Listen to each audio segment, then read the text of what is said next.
In Vail, Colorado, the nation's busiest ski resort was hit today by a fire. Arson is suspected. You may have heard of the Earth Liberation Front. The Attorney General himself says it's a domestic terrorist organization. The FBI says it is one of the most dangerous groups in the country. The ELF has claimed responsibility for more than 24 major acts of eco-terrorism since 1996. Fire bombings include attacks on lumber mills, wild horse corrals, and 2 meat packing plants. So far, not one of the cases has ever been solved, and authorities acknowledge they know next to nothing about the membership or the leadership of the organization.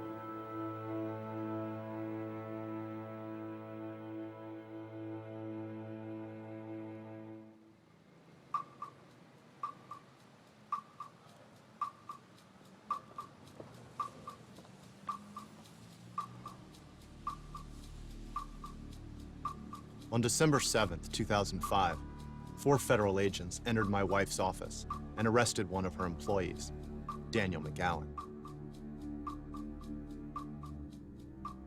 It was part of a nationwide roundup that eventually netted 14 members of the radical environmental group, the Earth Liberation Front. In all, their trail of destruction resulted in millions of dollars of property damage. Today's indictment is a significant step in bringing these terrorists to justice. Weeks after his arrest, Daniel's sister put up everything she owned for bail, and he was placed on house arrest in her apartment to wait for trial.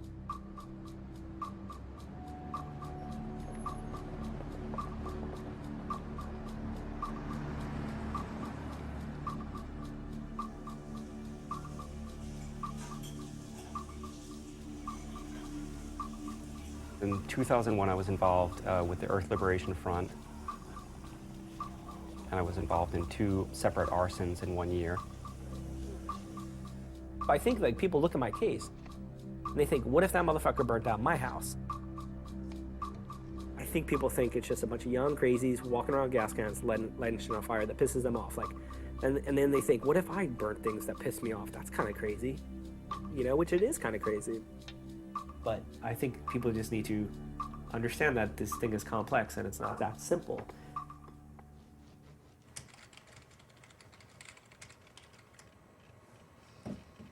It's hideous to be called a terrorist. There was no one in any of these facilities. No one got hurt, no one was injured. And yet, I'm facing life plus 335 years. I split my time between talking to my lawyers. I do a lot of research on my case. You know, all my legal documents. DVDs and CDs of video and photos, audio tapes. Hi, this is Daniel McGowan. I know that my lawyer sent you the brief that is being filed with the court today, but it's basically about... As Daniel is preparing for trial, the government is putting pressure on him and his co-defendants to take a deal. Either they plead guilty and testify against each other, or go to trial and risk life in prison. I told my lawyers at our first meeting, don't ever bring up cooperation as a tactic. We're never going to cooperate. You don't have that card in your back pocket. Don't bring it up. All the people in this group, I've had conversations back in the day about this. Like, you know, you get arrested, just don't say a word. Just get a lawyer and like, we'll, you know, join up and we'll see what happens. Okay, thanks, Andrea. I'll talk to you soon. Bye.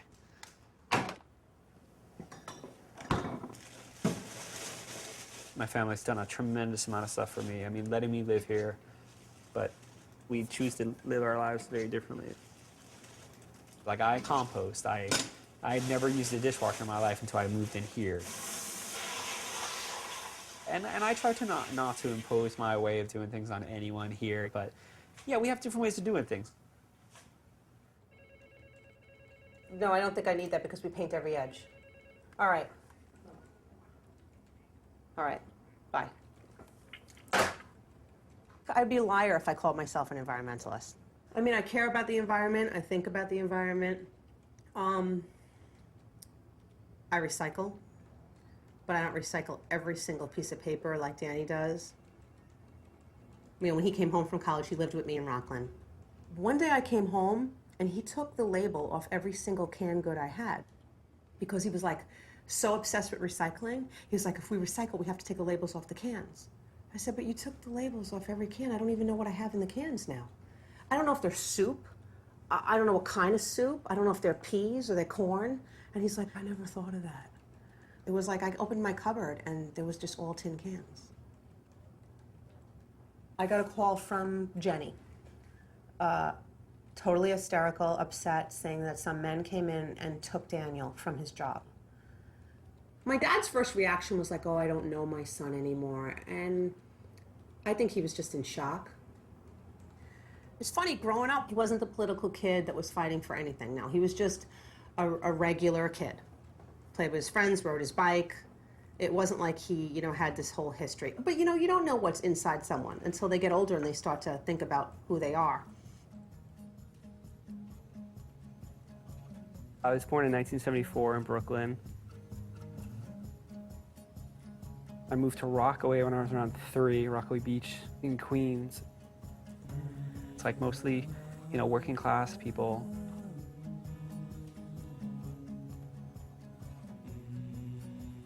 My dad was a cop in the New York Police Department. I went to high school at a place called Christ the King, Catholic high school. And I was a track runner, and I got scholarships and stuff like that. And then when I got to college, I was like, oh, I guess I'll major in business because that's practical. When I graduated, I got a job at a massive public relations company called Burson Marsteller.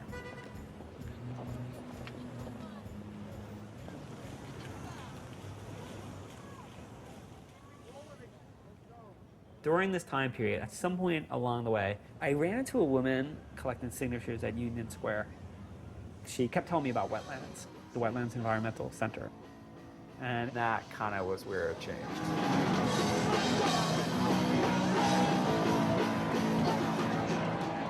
It was basically, the idea was it was a bar that had live shows, but the profits would go to running an environmental center.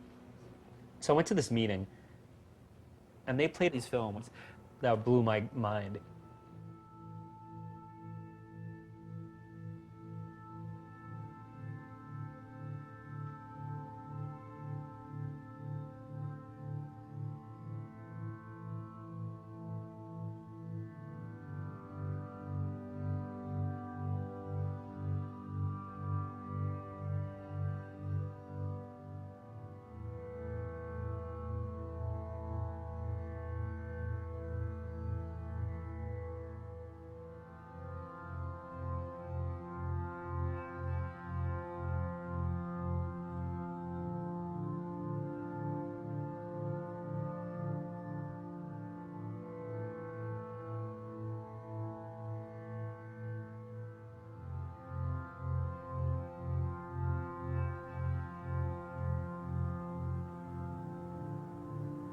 I had never seen with my own eyes what kind of world we lived in. I feel like I'm in perpetual mourning, and I have been from the moment that, I don't know, that I kind of took the blinders off and was like, holy crap, what the hell are we doing?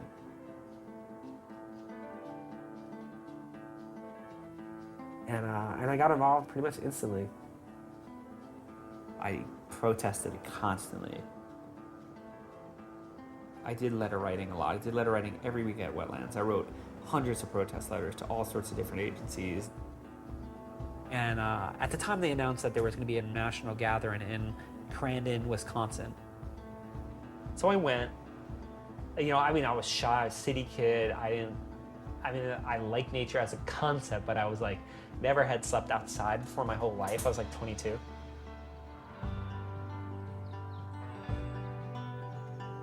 It was different than anything I have ever seen. We went swimming in a creek. We were going out on logs and jumping off. We were skinny dipping. All this stuff was new. Traditionally at the end of the rendezvous, they have a big action. And we went to town and had a protest at the mine office. And I actually ended up being arrested. And it was really eye-opening, to kind of learn about this different world and this environmental resistance movement.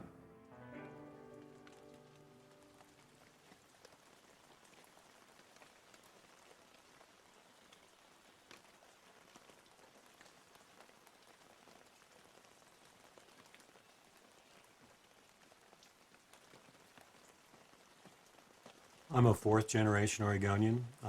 Grew up in Eugene. My brother works in a mill. My uncles own mills. It's something that, if you're from the Northwest, it's something you do.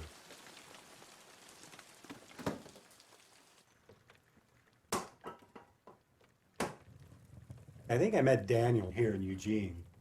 They called him the disgruntled one, just because he had sort of this nasty sort of attitude, and he was always sort of bitter, and he was always sort of pissed off, and he'd always challenge people for their stupid ideas, and so they sort of coined this nickname for him, the disgruntled one. I think Daniel arrived out here in about 1999, but to really understand why these arsons were set, I think you got to go all the way back to a time when Daniel was still living back east. You got to go to about 1995, which was the Warner Creek timber sale.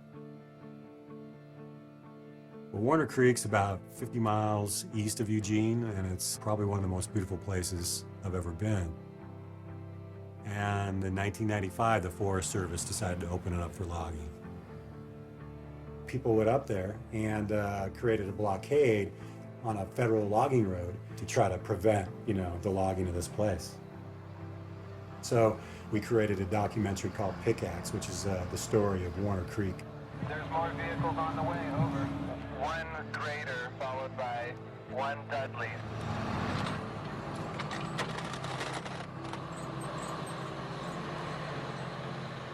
We don't think you guys have the right to take a protected forest teeming with life, bid it and log it.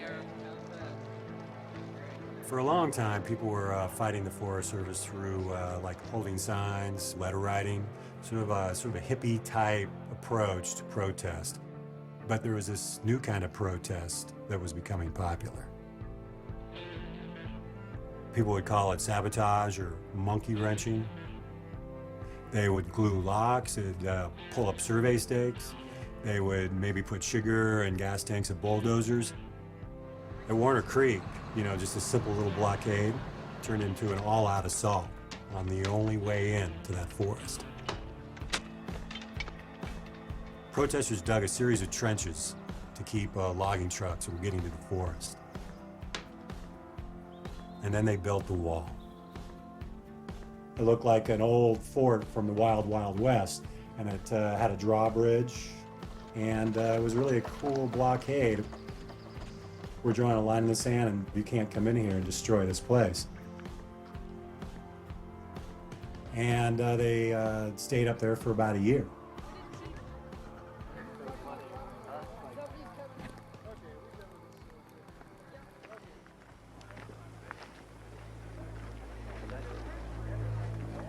As a federal law enforcement officer, it's my duty to inform you that you're in violation. You have 5 minutes to get out of here, and you have actually less than 5 minutes. Early one morning, the Forest Service came up and arrested the protesters and knocked down the wall.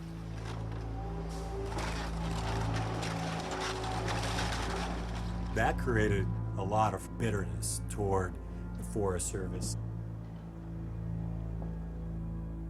And soon after, things began to escalate.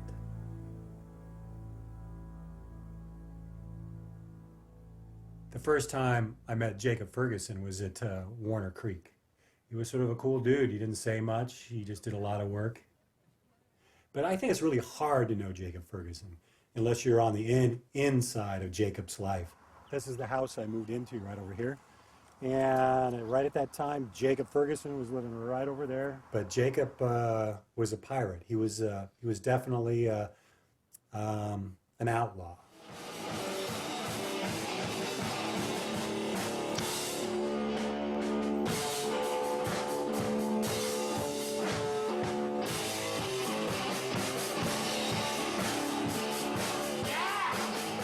He tried to play a bad boy image, and he did it well, because I think he really was one. After Warner Creek, I think he really felt that the Forest Service was getting away with stuff. I think most of America feels the U.S. Forest Service's job is to protect the forest. But the Forest Service is a part of the Department of Agriculture. And the Department of Agriculture looks upon these forests as crops. The U.S. Forest Service's real job is to provide trees for these timber companies so they can cut these trees from our national forests. They were cutting down these massive old-growth trees up to 750, even 1,000 years old, that were just massive.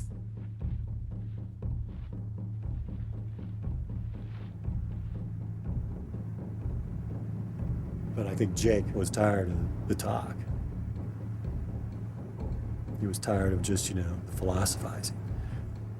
You guys, are you through talking shit now, or what? Let's do it.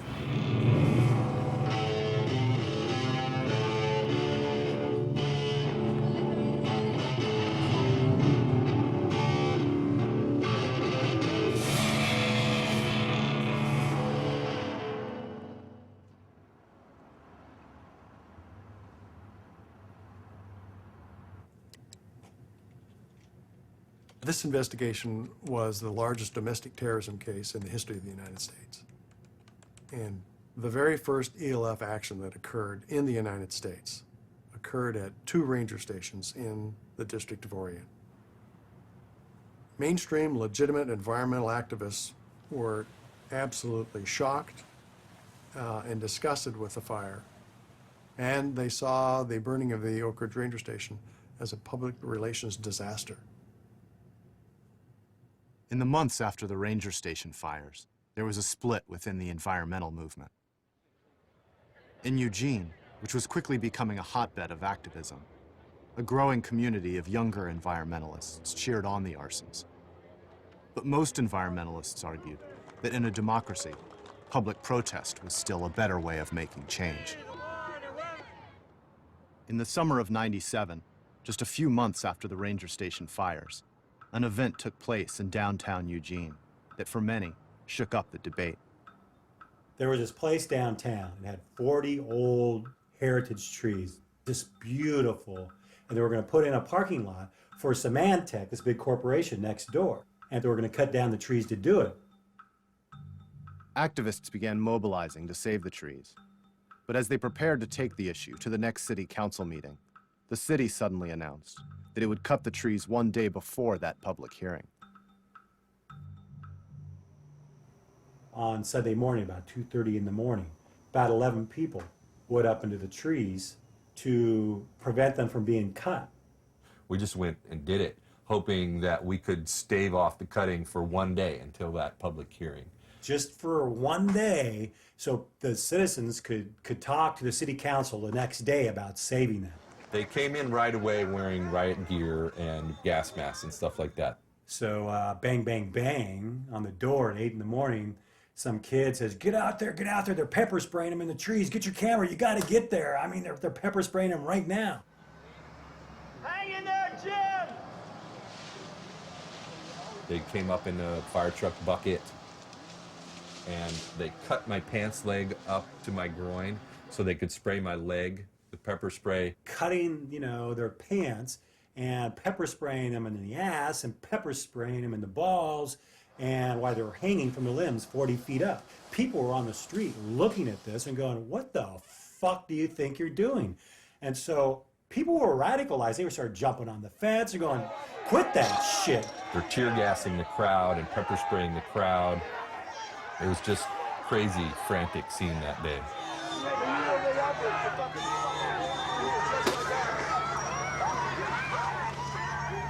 And they used about 12 to 15 cans on Flynn, and he stayed up for, I think, about 6 or 7 hours, man.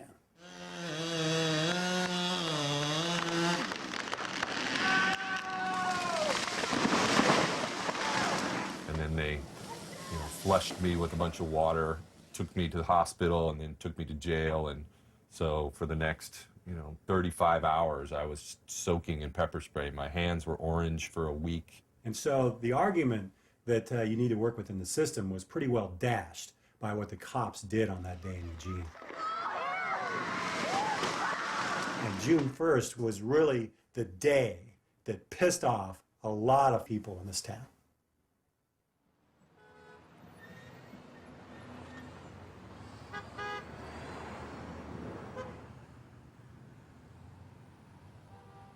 I remember reading about it. People were like, oh, we have this footage, and you know, it was really intense, and that kind of stuff, like, that's part of the story. That was like part of the backdrop. It's crazy. It's crazy. I think a lot of moments like that really erode people's belief that anything can actually change. Next week it's 4 months and I'm on house arrest. My days here are really tedious. It's really hard to focus and do anything. Just thinking about my future and how uncertain it is. I get really sad at night, you know? I prefer to sleep straight through so I don't have those moments, but I have them almost every night, so. I've been doing okay, though, you know, all things considered. I mean, I feel like on one level, I just have to be really thankful for what I have, which is like a good family, really good friends. So I try to like keep things in perspective. Hold on 1 second. Hi. Hey, how are you? All right, how you doing? Good. Daniel was living with his girlfriend when he was arrested, and she's moved into his sister's apartment to be with him. You know, people are all different, and some other people, if they were in my position, they might have been totally, like, questioning everything. But it's not me. I think that he feels the dread every single day. It definitely removes some of the life from his personality.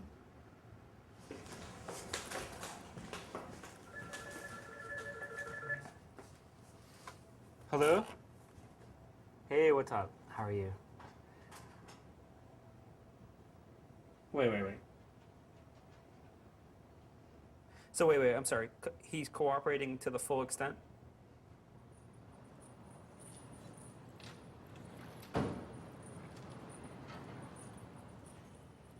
Six of Daniel's co-defendants have appeared in court to accept plea deals. In exchange for reduced sentences, they've agreed to testify in the government's case against the remaining defendants. It hurts that people that I trusted and cared about, you know, turn their back on me.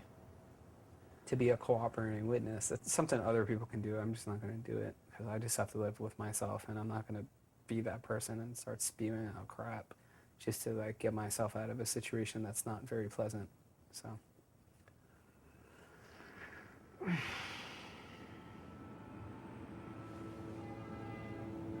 I'd want him to do whatever he needs to do to not go to prison.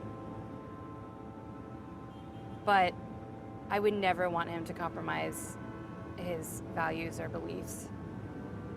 So if he has to choose, he'll be facing life in prison. I made the choice to be with him. And after he was arrested, I made the choice to stay with him. I mean, that's what you do when you're in a relationship with someone. Just because something really difficult comes up doesn't mean you just run away, you know? So, I think we should get married.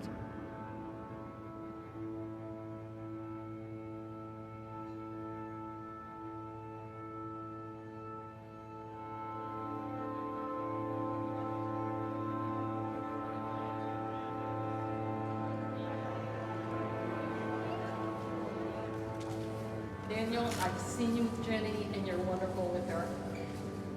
You're good for each other, you got great chemistry, and I know you both. Congratulations. This kid faces 335 years plus life in prison. And he's getting married. I want to kind of grab the positive and think that this is going to work out in the end. Everything's going to be okay. And, you know, there's nothing to stress about, but there is.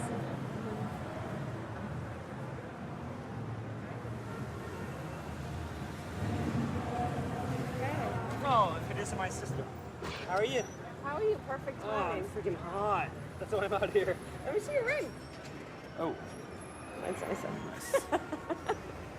And by nicer, she means more money. His ring is made of like some recycled type metal. It doesn't hurt anything or anybody. And mine's made of good old diamonds. Come on, let's go have a good time.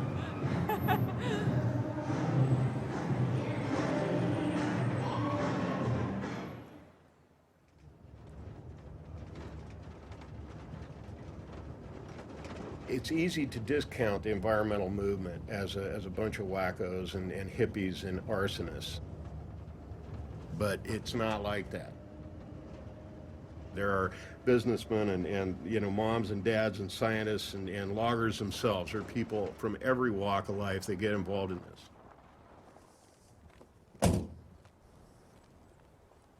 I've spent several years of my life doing logging in the woods.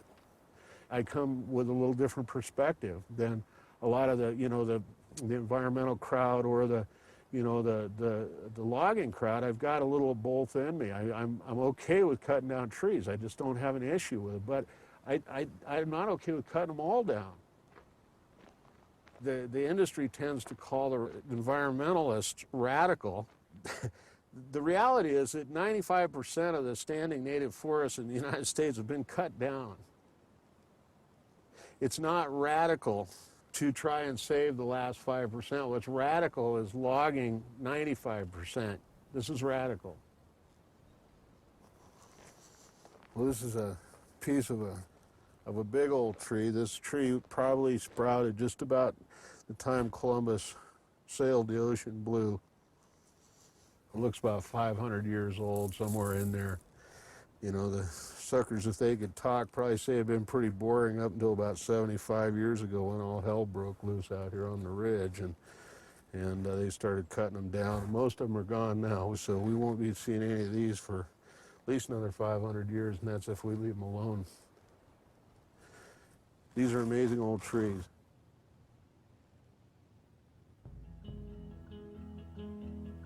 I moved out west in October of '98.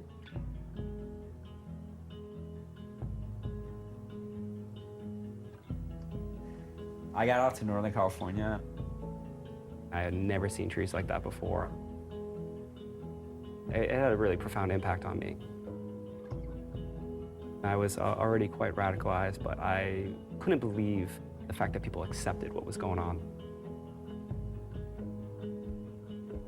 I have memories of like for the first time seeing log trucks, you know, and being like, whoa. You saw the mills, or you go into the forest and you stumble upon a clear cut. Like, it just blew me away. Just the arrogance of it. I was like, man, this is butchered. You know, it made me think, like, why are we being so gentle? Why are we so gentle in our activism when this is what's happening, you know?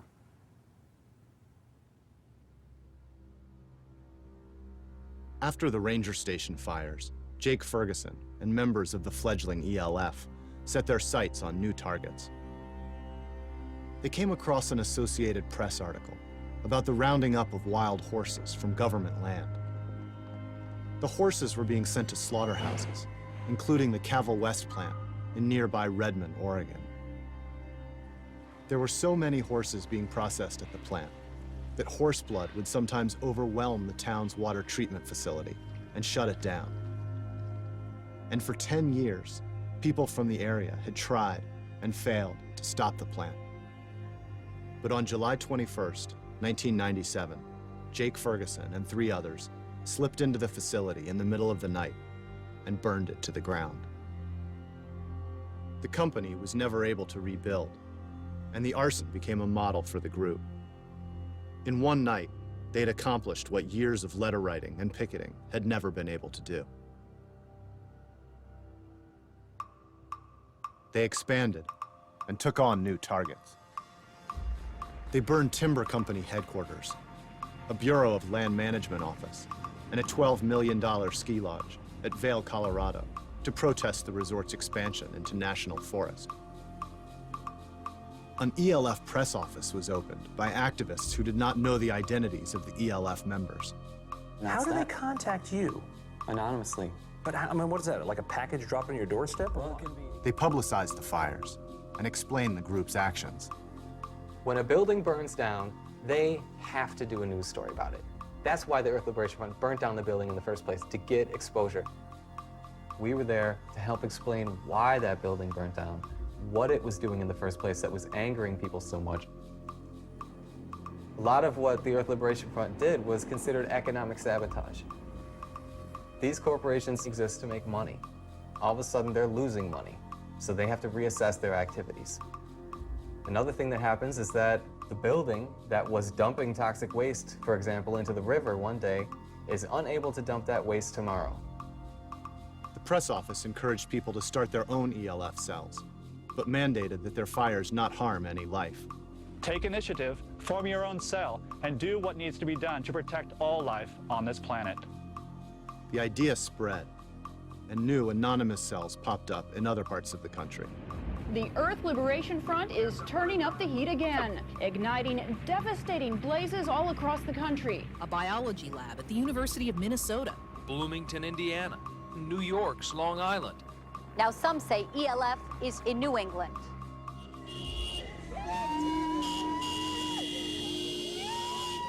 Back in Eugene, people were celebrating. We had no idea that it was people from our neighborhood, and they were friends of ours, but we were hearing about what was happening. We were celebrating.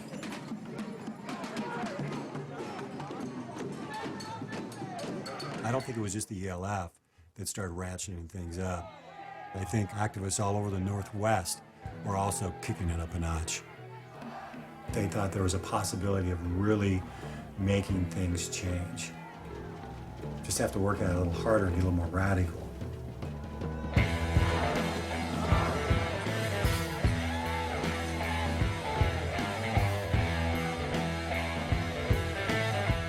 Stop turning it off! You know someone's locked under! There's an old woman! She's 80 years old!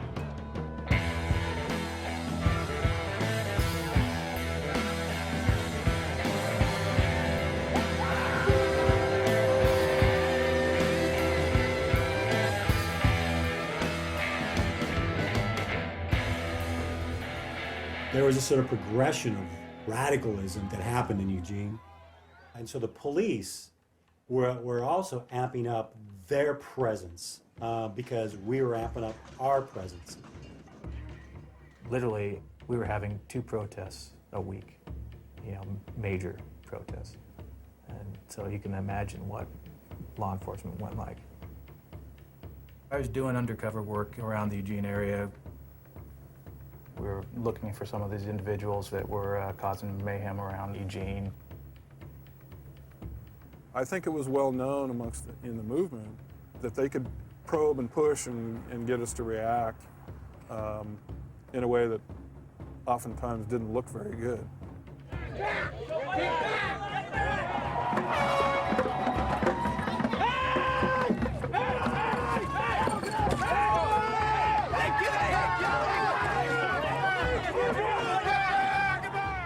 But we were getting rocks and bottles and that kind of thing, fire thrown at us, that just hadn't happened before.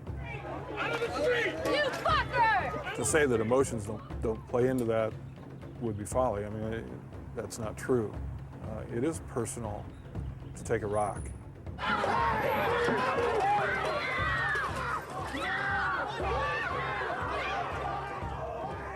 And people's views got hardened and more radicalized from what the police were doing to them within Eugene or other campaigns that were going on around the Northwest.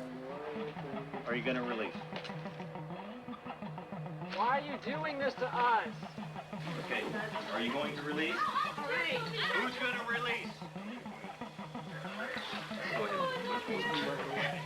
I only did one eye. I'm going to do the other eye if you don't release. Please don't hurt me! Violence is not to be used in our mass protest. And leave her alone! Stop it! Stop it! When those people were getting attacked and stepped on and pepper sprayed in their face while they were locked down, I thought protest and civil disobedience, what's the point? Why bother? It's not getting us anywhere. We're getting victimized by their police, I don't know. I think like a lot of people I knew at the time, experienced a massive loss of faith in that systemic change could happen through, the system regulating itself or reforming itself.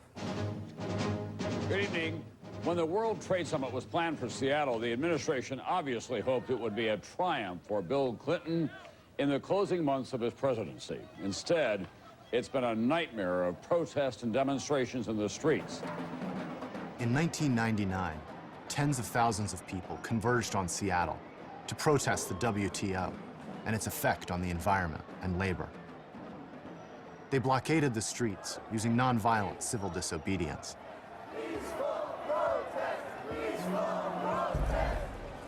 The police responded with force to clear the streets. If you do not move, you will be the subject of pain. I'm touching you, shooting poison! But while the authorities were focused on the demonstrators, another group appeared that included current and future members of the ELF. I met these people in Seattle, and I was introduced to kind of a larger group of individuals. Here we are in our black clothes. You know, downtown Seattle is just full of corporations that are wreaking devastation and destruction on the planet, and people were just like, okay, let's do it. These businesses, they're not going to bow to people dancing in the street.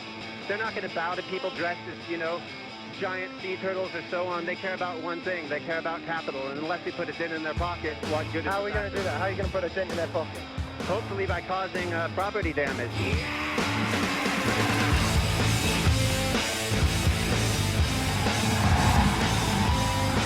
I never breathed tear gas, pepper spray, or saw rubber bullets or concussion grenades until that point. I mean, it was like insane. I really felt like this is like a war zone. Like, wow, holy crap.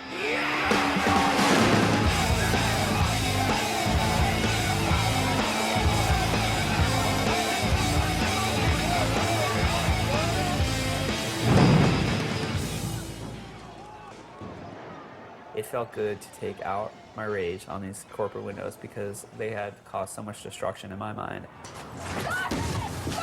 It created, obviously, a huge conversation and dialogue and fight. This is not what the protest was about. People worked hard for their property. Vandalism is vandalism. Destruction is destruction, whether it's of lives or property. It's not acceptable. What do you think of the Boston Tea Party? I thought it was wonderful. Ah, thank you. Thank you.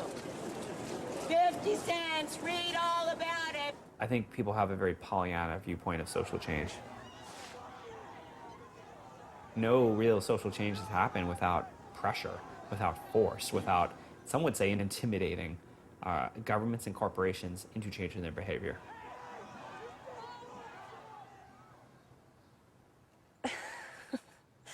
Oh, it's so weird to talk about this stuff. I took part in the Black Bloc at WTO, and the goal of the Black Bloc was to just send a message, an anti-capitalist message, that consumer America is destroying the world and destroying the planet.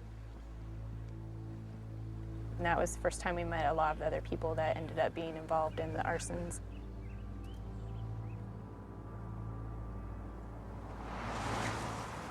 After the WTO, I decided to move to Eugene to keep in touch with some of these people that I met in Seattle. And I started becoming a really different person. Daniel was very involved in the issues and ideas surrounding Eugene. He was very social. He seemed to know everybody, and everybody seemed to know him, including the cops. Daniel was kind of known as a leader around the area. You know, he'd show up at protests or gatherings, and you can always see that he was somebody that people looked up to. You know, you see who's serious and who's not, based on how they're acting, what they're saying. And so somewhere along the line, it became obvious that, like, I was someone that was interested in doing other stuff.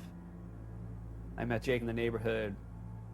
There was some allure about him just being quiet and kind of to himself. And being there really set some things in motion.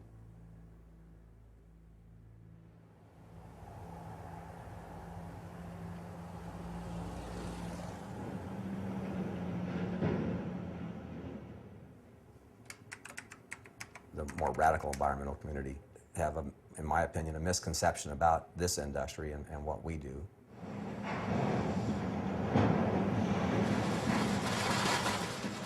It's more than just a job. You know, I'm a third-generation lumberman. My son works in the industry. I want him to carry on, and when he has kids, I want them to carry on. You can't be in the lumber industry without having trees to cut. So it's ridiculous for people to think we're going to go out there and cut the last tree. I think the biggest misconception is that we're out there just knocking the forest down. We're just, we're termites. We just rampage through the forest and we leave it a mess and we move on. Does it have an impact? Certainly. Nobody likes the looks of a fresh harvest, but we really do regrow these trees. You know, we plant 6 trees for every tree we harvest. That's the law. I mean, it's just flat out the law. People don't break the law. You can't get away with it in Oregon or anyplace else. Being an environmentalist is simply respecting the land and the atmosphere around you. In that regard, I'm an environmentalist. Eugene has a commercial railroad that goes through town.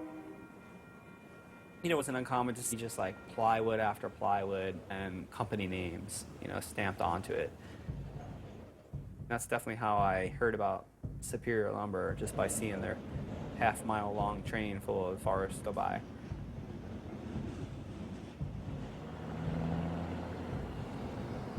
They were logging old growth, logging just massive trees and out of areas that had previously been pretty inaccessible.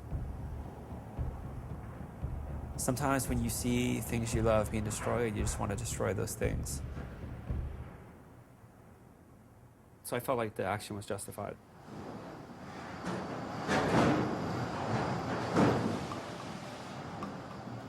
We were quite surprised that we had been targeted.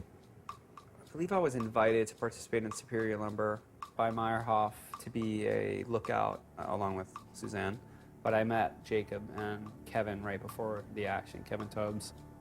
They got together some weeks before, did a surveillance of it. It was in an isolated area. There was no viable security there. They figured out where they should place the devices. They came back and prepared the devices.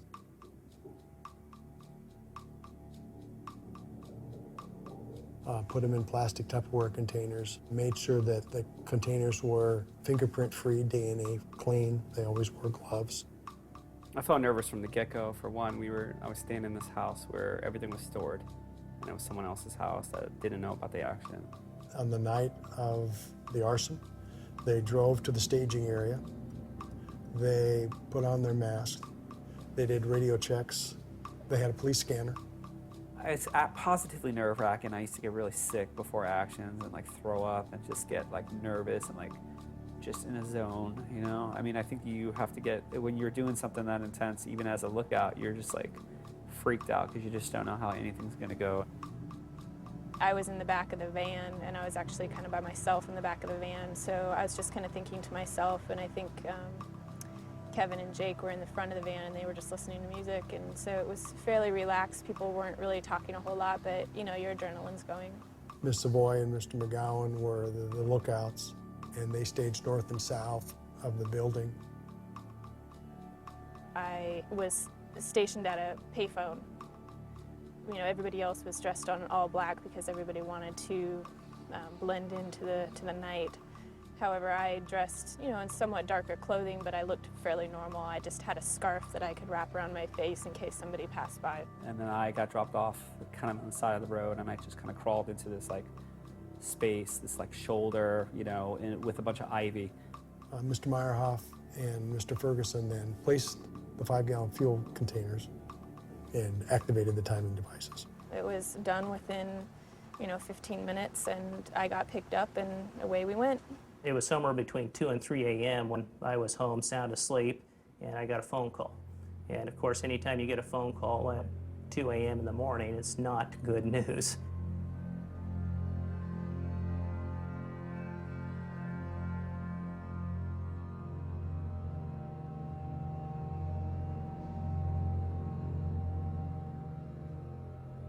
It turned the office into just a fiery oven. I mean, I don't know how hot it got in here, but we had keyboards that were, you couldn't tell one key from the other. They were just melted together.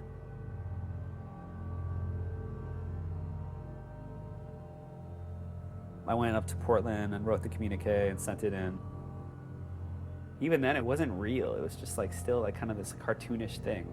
And it wasn't real until I really saw the newspapers, seeing the man from the company, I think Steve Swanson, just walking through this like charred remains, and I was just like, holy crap. That was a major blow to our mental psyche, at least in the short run. Just felt like a big hole in my heart. In Eugene, people were jazzed. When the big bad bully gets, hit in the stomach and feels a little something and maybe a little fear or whatever, that felt good.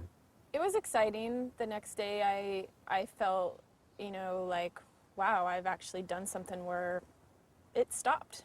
I didn't have a problem with what I was doing. I thought it was effective. It was $1 million or something like that.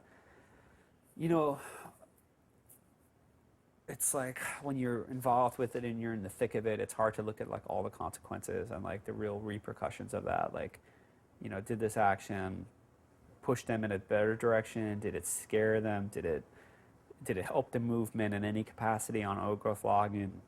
There's lots of questions, but I don't think at the time I was asking those questions too much.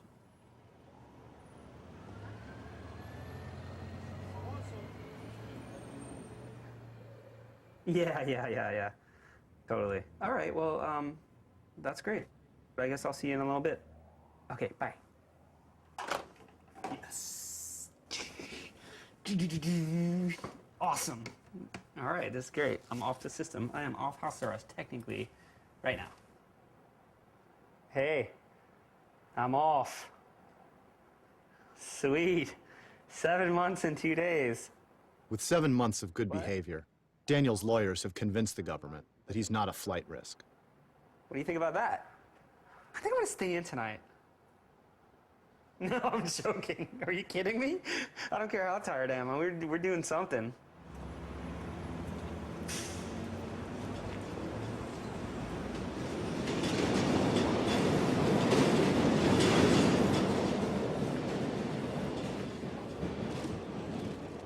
Of course I'm gonna get off house arrest on this day, like of all days, like it'll be today, It's really sad for me to like have all these feelings about my home being attacked, like my city being attacked. I mean, when I tell people that like I'm accused of being a terrorist, like whether it's eco or domestic in front of it or if it's just straight terrorist, like it's ludicrous to me. It's like surreal, and most people that know me are like, what? No one's accused in my case of flying planes, bombing things, trying to hurt people, none of these things. Like, no one's accused of that. It's property destruction. Like, that's what it is. Call it what it is, Yay! Look naked, right? Did it! How you doing? How you doing? Look at my freak-ass ankle. I actually ran a little bit because I wanted to feel like what it was like to run. I'm so tired. My feet hurt, my legs hurt, I just had a knee pain. It was horrible.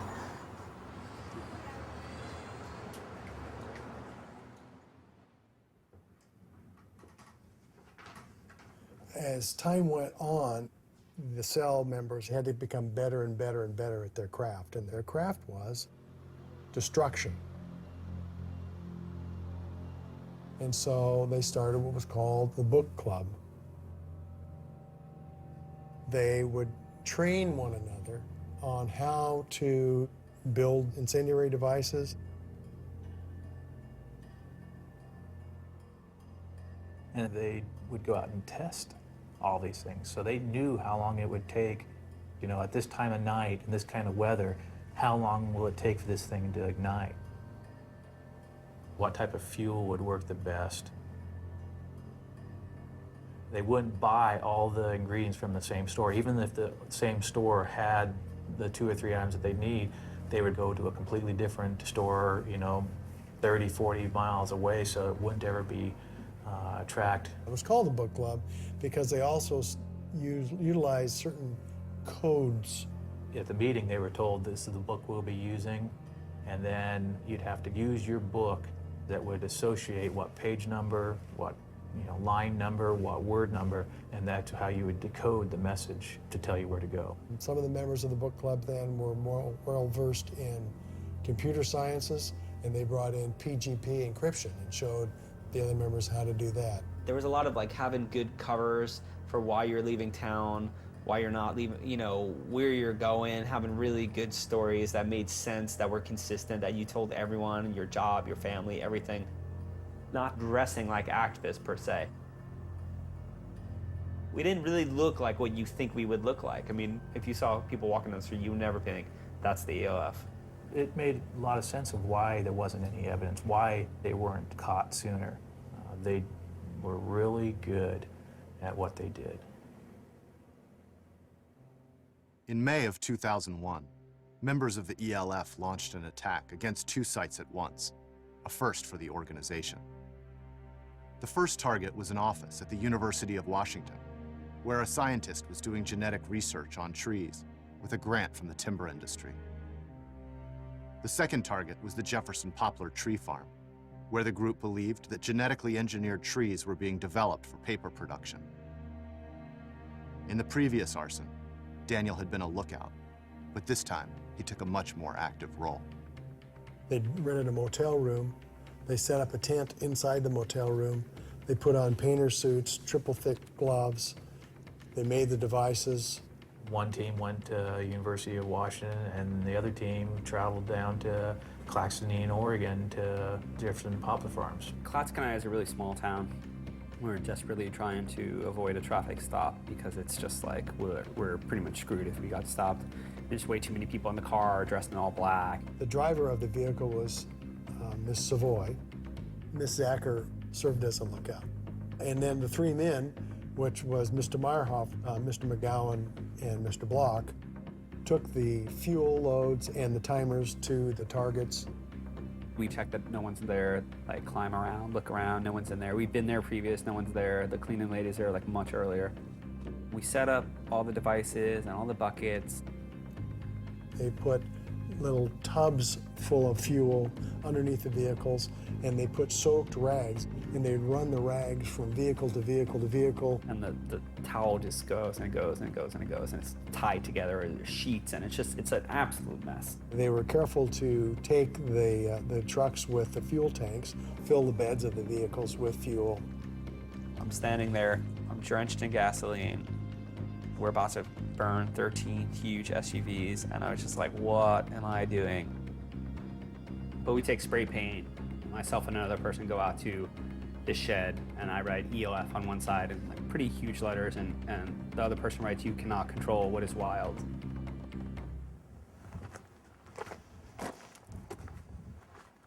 There's the E, L, and F. So everything was basically fully engulfed when I got here. With all the vehicles and the fuel tanks and so forth, there was lots of propellant in the area to make things burn, and things went up fast and hot. 911, where is your emergency? Man, we got a big fire over here that's going on too, so I better not get too close. Okay. Investigators in the Pacific Northwest strongly suspect that 2 nearly simultaneous fires were acts of ecological terror. Monday morning, May 24th, I got back to Eugene, and I was just like, wow, I really need to think about what I just did.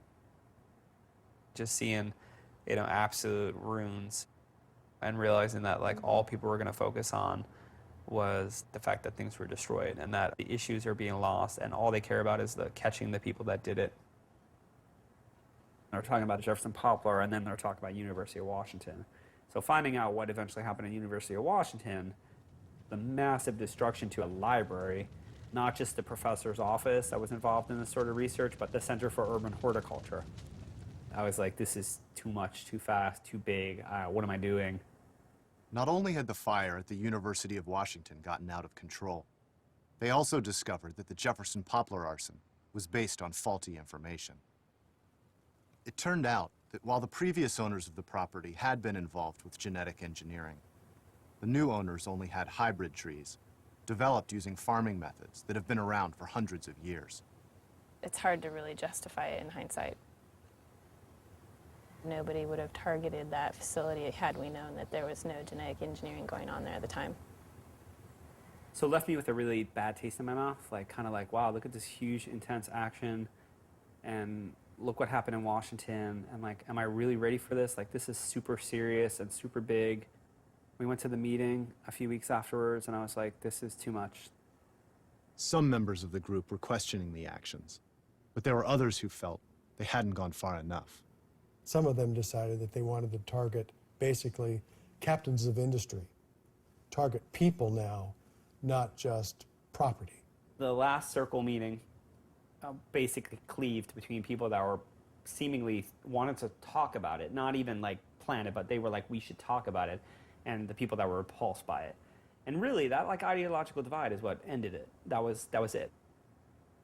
What people were discussing with my experiences of the arson, it made my mind kind of like spin. It's things like this that like led me to think like this is futile. Like there's got to be better ways of addressing what's going on in the world than just burning things down. As the ELF cell was dissolving, the larger activist community in Eugene was splintering as well. I think people were self-righteous. I think people thought they knew they had the answer, weren't willing to listen to other points of view because their view is more radical in that point of view. All those things came into play, I think, to help narrow the amount of people that were connected within the movement to the point where it just went poof, doesn't exist anymore. That's one really sad thing about, about a lot of social movements, but, I think ours especially because we all are so critical of the world and of the way people live in the world and how they interact with the natural world that we sometimes are extremely critical on each other, and that is definitely part of our downfall as a movement. The scene was really imploding there at the time, and I took a small trip to New York for my sister's 35th birthday, and I hung out with my family, and I was like, wow, I really love my family. I forgot that I just grew so disconnected from them, and I met Jenny, and I was like, all right, I think I'm going to move back to New York. After moving home, Daniel began working at the Rainforest Foundation. He organized protests against the Republican convention. And finally, he took a job at a domestic violence organization where he was working when he was arrested.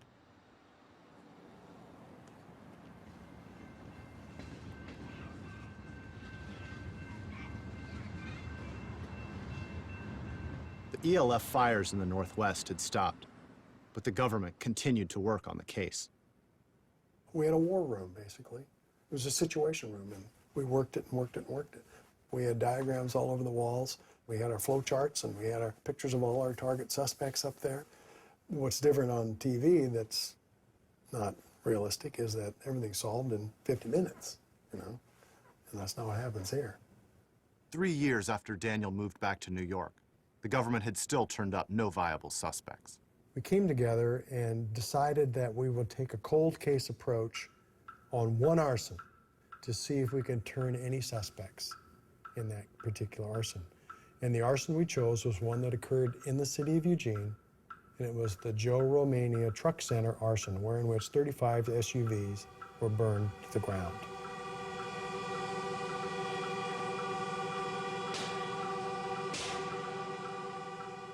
The new investigation yielded a number of clues, which pointed the government toward one local activist. The night of Romania, Jake Ferguson was accused of stealing a truck, which was kind of interesting. The truck would be needed for something like what occurred. We also knew that Josephine Overaker was arrested in the Olympia area just prior to an arson that occurred up there. And we knew that her boyfriend was Jacob Ferguson. And that's when we really turned the heat up. With Jake now on their radar, they began following him everywhere, asking people about him, and bringing his friends in for questioning before grand juries. You start seeing cars following you and cars with guys sitting outside where you're staying, and it was really scary, to think that they were kind of on the right track, and that they're just kind of like right there behind you. And he's also a drug user, and so that adds paranoia. They know, they're coming for me. And of course, in Jake's case, some of it was true where when he did turn around, there were law enforcement following him. So lightning was striking all around him. And with that in mind, we gave him an out. We called him into the United States Attorney's office. We were in a conference room there. And then we explained to him quite simply that we knew what his situation was. They told him they knew he was a heroin addict and that he'd lied to an investigator, which was a felony. And then they bluffed. Despite a lack of hard evidence, they led him to believe that they could tie him to the ELF arsons. We never told Jake Ferguson or his lawyer what we knew or didn't know. You never do that. Could we have really put him away for a long time at that point? Probably not. They told him that the arsons carried a life sentence, but if he became an informant, they'd let him walk away from his crimes. I described to him, tried to paint an image of him walking through the forest on a road some sunny summer afternoon, hand in hand with the sun, instead of looking at his son through bulletproof glass. And he thought about it. And at that particular point in time, then, he and his lawyer excused themselves and left and said, well, we'll get back to you in a day or so. You know, he grew up with his dad in prison, and he saw how bad that life was. He didn't want to spend the rest of his life in prison and have his son, you know, never see his dad. 20 minutes later, I get a call from downstairs, and Mr. Ferguson and his lawyer want to come out and talk to us. And so they came up and they said, we would like to consider cooperation. What do we need to do? So that was, when we found out that he was willing to cooperate, that was one of the best days I've ever had. So he started listing off all the things that he had information about. And that basically was every arson in the District of Oregon, arsons in Washington State, arsons in Wyoming, arsons in Colorado, California. We did not know the scope of what he had knowledge of. So that's when the investigation really kind of broke open. The team immediately grew from 12 or 13 to 40 to 300 agents. After debriefing Jake about the 14 fires he'd been involved in, the government had a problem. They knew that a heroin addict with a pentagram tattoo on his head would not make a persuasive witness in court, and so they needed corroborating evidence. We talked to him and his lawyer, and we said, okay, this is what we want you to do. We want you to wear a wire. They hid a recording device in the liner of his baseball cap, and over the course of a year, they flew him all over the country, where they arranged for him to accidentally bump into his old friends and get them to reminisce about the old days. He walked into an animal rights conference I was at in Washington Heights at Holyrood Church. It was bizarre to see him. I mean, he was bloated and kind of fat and just looked really different. He was talkative, which was weird because I always remembered him as a really quiet guy, but he was talkative. Let's go left. We can kick it at a park bench. I went to go get a coffee with him, and we just talked a bunch, and yeah, it was unfortunate. There is a reward out for all of that. How much? Huh? I'm pretty firmly convinced that if there were ever any hair or fingerprints, it already would have hit. Right. I mean, it's been 4 years on most of this shit. As long as people never try to rat each other out, then it'll be fine. I mean, thinking about it, I can't help but be annoyed at myself for being like, how did you not know something was really wrong here? Here's the deal. If anything ever does go wrong, it'll be a big domino. But Right. frankly, the only way I think anything can go wrong is someone decides that they want to repent for their sins, or they lose their mind and they want to get money. So, Money, huh? well, come on, it's not worth it, man. That's some Judas shit, man. Feels rather foolish, you know, to have done that, but I'm trying to get over the shame associated with making dumb mistakes. Jake was extremely conflicted. We'd have to pump him up. It was like before a big fight where we sat there with him for probably half an hour to an hour just to get him kind of tuned up and ready to do it. It wasn't something I felt good about, you know, getting people to confess by wearing a wire, you know, but what can you do when you've already taken a deal and then you've admitted to doing all these felonies? They've got you. You know, if you do anything to disagree with the deal's off, and you've just confessed to, like, you know, life in prison. So once we had those recordings in place, we decided on a particular takedown date. The takedown presented an enormous logistical challenge. The government believed that the suspects had to be arrested at exactly the same moment, or word would get out and they would go into hiding. So teams of federal agents fanned out across the country. I went to New York, and we stayed out on Daniel McGowan's house until, I think it was 10 or 11, making sure that he was going to be there first thing in the morning. And then we got, it was not very good sleep. The next morning, Detective Harvey and 3 federal agents followed Daniel to work. I look up, and around the corner comes these kind of big dudes. I just kept feeling wave after wave of dread and fear, just kept, you know, and I was like, I could barely talk. I was just like completely, like, lost my voice. Like I was just, could barely move, you know, it was really horrible. And they're like, you're being extradited to Oregon for, you know, EOF charges. You should consider pleading, don't ruin your family, like all this stuff. We would have them have an attorney. We would present the evidence that we have against them and say, here's your opportunity to become a cooperator or remain a defendant, your choice. You know, when you sit down with them and you show them and let them listen to themselves on tape, you see them really sink. Okay, I'm done. It was a very successful approach because, you know, the dominoes began to fall. I was in bed. My husband was up for work. It was 5 in the morning. He gets up early for work, and he came into the bedroom and told me that the FBI and the Oregon State Police were there to talk to me. And right away, I pretty much knew what they were there to talk to me about. From there, it was just, you know, the hardest decision I've ever made in my life, whether or not I should take a plea bargain and cooperate or risk going to prison for the rest of my life. And I think that probably will be the hardest decision I've ever made in my life. And I chose to cooperate and take the plea bargain so that I could someday, once again, you know, be with my loved ones. I would have been fully prepared to have gone away for 5 to 10 years. You know, it was really looking at dying alone in prison and knowing that every single loved one would have moved on and done something else in their life. It felt like a death sentence, you know, more than a life sentence.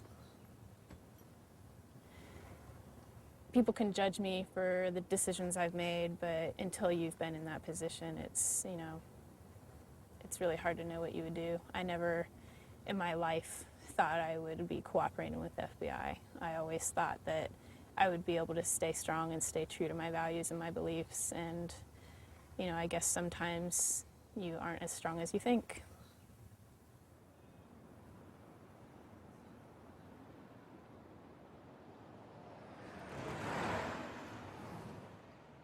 So, I don't know if you're on, but can we talk off camera for a second? Daniel's lawyers have negotiated a plea bargain. While most of his co-defendants have agreed to testify against each other, Daniel and 3 others have held out for different terms. They'll have to take responsibility for the arsons, but will not be forced to give information about others if they accept the deal.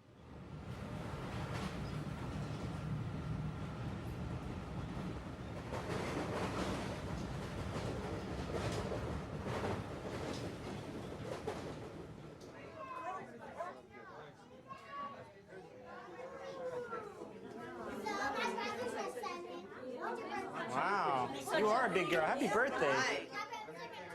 Everything has this overshadowing. This is the last of holidays. This is the last birthday party. This last everything.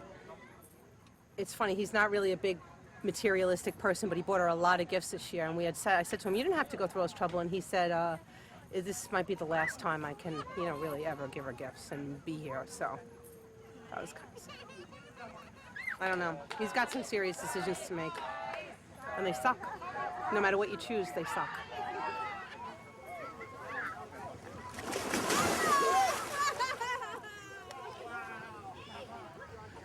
I just feel bad that this came up in this part of his life. Hoping for him to make an agreement, was going to trial. I think with the charges against him, that's 2 life sentences. I don't believe in his philosophies, but he's my son, and I love him.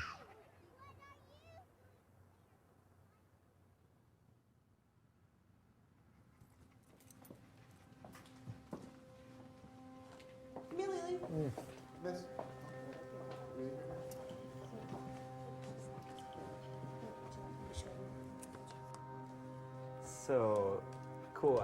Thanks for everyone for coming. I know it's. We want peace behind us. We want some peace behind us. Okay. I just wanted everyone to come so I can tell you guys I made my final decision on the plea bargain the government offered a few weeks ago, and so I'm going to be agreeing to this plea bargain in court on the 9th. So the recommended sentence on the part of the government is 8 years. I won't be taken into custody at sentencing. I'm going to qualify for a self-report, but it's a major important thing to them to say that our crime fit the federal crime of terrorism. Even though Daniel has now accepted a plea bargain, a hurdle still remains. A federal judge must determine whether the fires qualify for something called the terrorism enhancement. If the judge rules that Daniel's fires were terrorism, Daniel could be sent to a new, ultra-restrictive prison that was set up after 9/11 to house terrorists. In the media and in the courtroom, the question is debated. Eco-terrorism, terrorist acts by radical groups. Eco-terrorists. Eco-terrorism. Environmental terrorists. People need to question like this buzzword and how it's being used and how it's like just become the new communist. It's become the new, it's like the boogeyman. It's a boogeyman word. It's like whoever I really disagree with is a terrorist. Some people have the problem with, calling this terrorism, but when you're basically making the threat where people go home at night wondering if they're going to be a target, that's what terrorism is. After the fire, for a long time, you really looked over your shoulder. And we put an alarm system in our home and things like that before we hadn't thought about.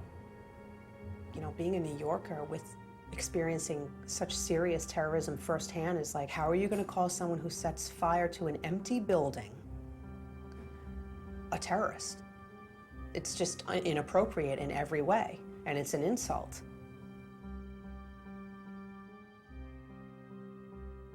The word terrorism to me is about killing humans. It's about ending innocent life. And that is the antithesis of what these people did. Concern for life was a very big part of the plan and implementation of these actions, and is why no one was ever harmed or injured in them. 1,200 incidents are being accredited to the ELF and ALF in this country, and not a single injury or death. Those statistics don't happen by accident. Terrorist acts under the definition in the law can vary all over the board. There's no requirement for purposes of terrorism that you physically endanger another person's life. I mean, you don't have to be Bonnie and Clyde to be a bank robber, and you don't have to be Al-Qaeda to be a terrorist. I don't think these people are terrorists. I think the people and the agencies and the industry that they're fighting are the true terrorists. When you've got big timber companies coming into the Northwest, clear-cutting old-growth forest, big oil companies with their big oil spills that cost billions and billions and billions of dollars. You don't see the FBI raiding these executives' homes or anything like that. They aren't being threatened with life in prison. All they really do is just pay a fine and move on to the next quarter. The old adage that, one man's terrorist is another man's freedom fighter, it's true. If you agree with their motives, wow. they're a hero. They're not a terrorist at all. If you disagree with their motives, then they're a terrorist. That's tough, okay? That's why it's a whole lot cleaner to deal with crimes. Crime, non-crime, okay? I'm good with that. I can do that. Arson is a crime. Good, I can do that. You know, is it terrorism? We'll find out.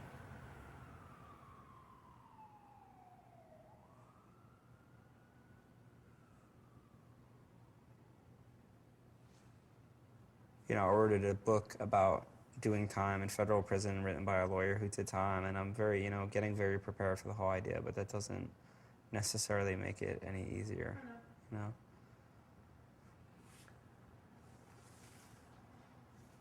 You know, you're not alone even though you're in there by yourself. I know.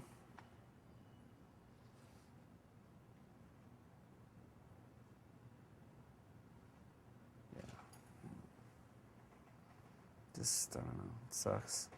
Sometimes it's hard not to just look at the whole situation and go like, what the fuck? How did this all happen, you know? I don't know. The situation with the environment, it's not getting better, it's getting worse. And I'm not suggesting that the path of destruction and destroying everything is the right path, but I didn't know what to do. It's like when you're screaming at the top of your lungs and like no one hears you, like what the hell are you supposed to say, you know? What are you supposed to do?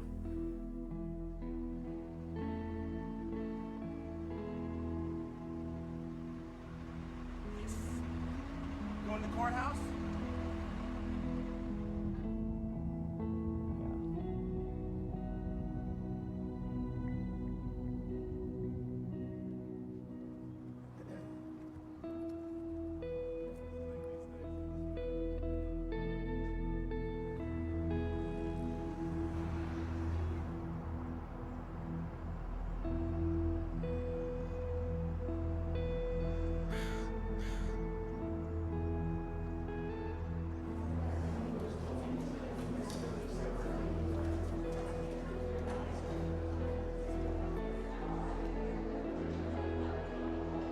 The judge has sentenced Mr. McGowan to 84 months in prison. That's 7 years. The court also imposed a terrorism enhancement. He's been branded as a terrorist in the media. He will be listed as a successful government terror prosecution for the rest of his life. And we are very disappointed. We believe it's legally wrong and factually wrong. I look at the trailhead right there.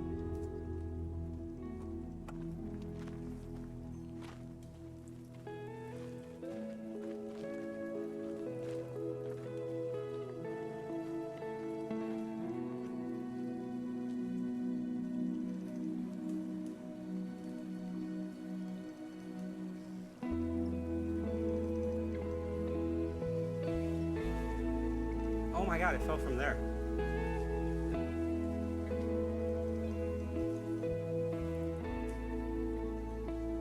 The older I get,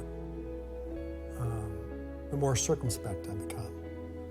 And I know now that the world is not black and white. It's not that simple. When I first read about these arsons and became involved in the investigation of the arsons, you see all the damage and the harm that they've done and the threats they made. They're not very likable people at all. Once you get to know them as a human being, you start looking at their motivations because you're curious about it. Why did they do such a horrible thing? And you look at their background and you look at their childhood and you look at how they've evolved from the days when they committed all these crimes. And then instead of just being a cold mugshot on a piece of paper, they become human beings. And so you begin to understand them. And that's not that you're saying you approve of their conduct or their behavior, but you gain an understanding and insight as to how it came to pass that they started doing these things. And then you're curious about how their lives will end up, but only time will tell. My stomach is flipping out. Can we open it? No, I got it. You sure? I got to be independent. Okay. You're not going to be there to advise me on stuff.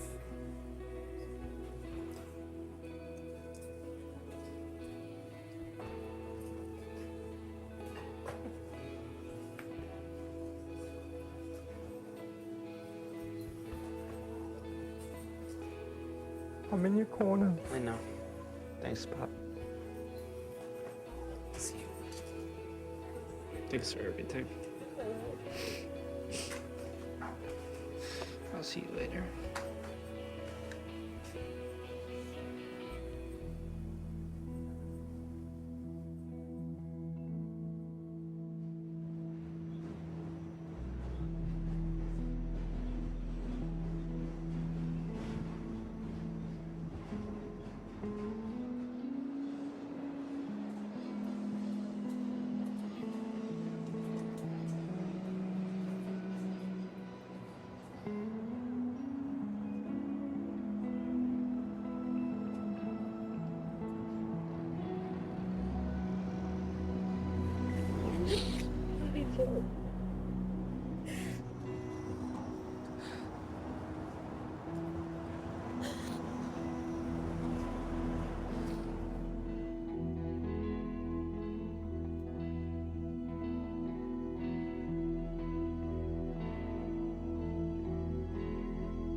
Take us down and all apart, cherry tree.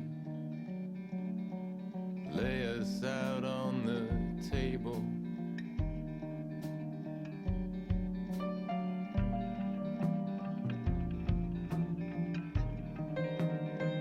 You're sharp, all right.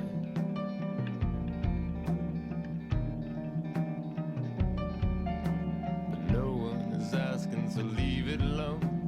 Leave it alone. Can we slip some ships, slip some ships, slip some ships, slip some ships, don't look at me, I'm only breathing. Don't look at me, I'm indiscreet. Don't look at me, I'm only breathing. Don't look at me, I'm indiscreet.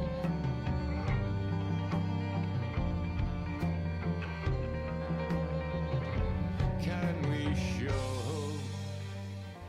a little discipline? Can we show a little discipline?